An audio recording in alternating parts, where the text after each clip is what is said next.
करनाल में 4 दिवसीय आलू एक्सपो का आयोजन किया गया।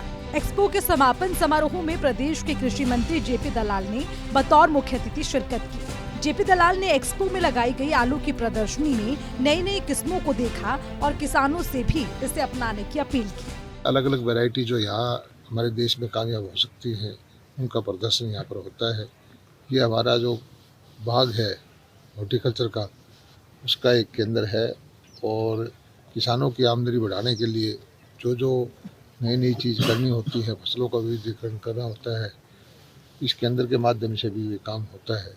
यहाँ ऐसे बीज हैं जो 70 दिन के अंदर भी तैयार हो जाते हैं आलू, तो उससे किसान तीसरी फसल के रूप में भी अपनी बिजाई कर सकता है। वहीं कृषि मंत्री ने ये भी बताया कि कैसे युवाओं को इससे जोड़ा जा रहा है। इफ्को के साथ मिलकर युवाओं को ड्रोन की ट्रेनिंग दी जा रही है। इफ्को के साथ मिलकर के 1 लाख का टारगेट रखा है। अभी हमने इफ्को के साथ मिलकर के ड्रोन की ट्रेनिंग दिलवाई है और पिछले 15 दिन पहले 10 ड्रोन की वैन 13 लाख की लागत की जो ट्रेंड पायलट्स थे उनको सिर्फ 1 लाख की सिक्योरिटी पे उपलब्ध कराई है। 125 वैन हम उपलब्ध कराएंगे। आगामी बजट को लेकर कृषि मंत्री जेपी दलाल ने कांग्रेस को आड़े हाथों लिया और कहा कि कांग्रेस के समय कृषि बजट केवल 800 करोड़ रुपए था, जो आज बढ़कर 3900 करोड़ रुपए हो गया है। देखिए, कृषि का बजट तो जो कांग्रेस के वक्त में 800 करोड़ रुपए का था, जो बढ़ के 3900 करोड़ रुपए का हो गया। बागवानी का बजट कई गुना बढ़ा है। इसी तरह से गौशाला का बजट है वो 10 गुना बढ़ा है। नहरों का बजट 4-5 गुना बढ़ा है। विशेष ध्यान है कि ग्रामीण क्षेत्र की अर्थव्यवस्था दुरुस्त हो, ग्रामीण लोगों की आमदनी बढ़े, ग्रामीण भारत में अच्छी विकास हो, और मैं समझता हूं कि इस बार भी बजट का यही फोकस है। वहीं प्रदर्शनी में आए किसानों और कृषि विशेषज्ञों ने कहा कि नई किस्मों के इस्तेमाल से किसानों को बहुत लाभ होगा। इसके साथ ही आधुनिक तकनीक का इस्तेमाल खेती को और अधिक उन्नत करेगा। गन्ना का किसान से अगर आप पूछोगे तो गन्ने के बारे में बताएगा।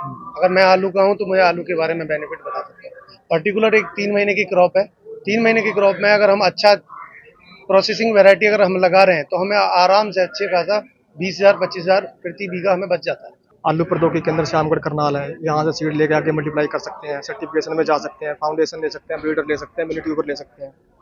इसके अलावा इंटरनेशनल पोटैटो सेंटर यहाँ पे काम कर रहा है। इसमें क्या कि कुछ क्लोन्स ऐसे बढ़िया निकल के उनके आ रहे हैं, जैसे 7008 कुफरी उदय रिलीज हुआ है, कुफरी लीमा रिलीज हुआ है। इससे क्या है कि किसानों की आय बढ़ी है, क्योंकि एक तो कम दिन की वैरायटी है वो 60 दिन में मतलब कि 200 पैकेट निकलना कच्ची खुदाई में। आलू की खेती करेंगे। बिल्कुल सर, बिल्कुल बेनिफिट है। अगेती वैरायटी है उनकी। अगर आप लगा के अगेती नवंबर में निकाल रहे हो तो मार्केट में जो सबसे पहले आलू निकलेगा उससे बेनिफिट ज्यादा होगा किसानों को। इससे रेट क्या है, अच्छा मिलेगा। और किसान भाइयों को क्या कुछ कहना चाहिए? मैं किसान भाइयों को यही कहना चाहूंगा कि चाहे किसी भी स्टेट का फार्मर हो, अच्छी गुणवत्ता का सीड हरियाणा वाले फार्मर से ले। हरियाणा में बहुत फार्मर ऐसे ग्रोवर्स हैं जो अच्छी गुणवत्ता का सीड प्राप्त उगा रहे हैं और आगे दूसरे स्टेट को सप्लाई दे रहे हैं। एक्सपो की खास बात ये रही कि इसमें सामान्य आलू के साथ साथ काले, गुलाबी, बैंगनी रंग जैसे अनेक आलू की किस्में भी देखने को मिली। वहीं खारे पानी से भी खेती की जा सकती है। ये किसानों के लिए खेती करने के लिए एक नई दिशा और दशा बदलने का काम करेगा। सूर्य समाचार के लिए करनाल से हिमांशु नारंग की रिपोर्ट।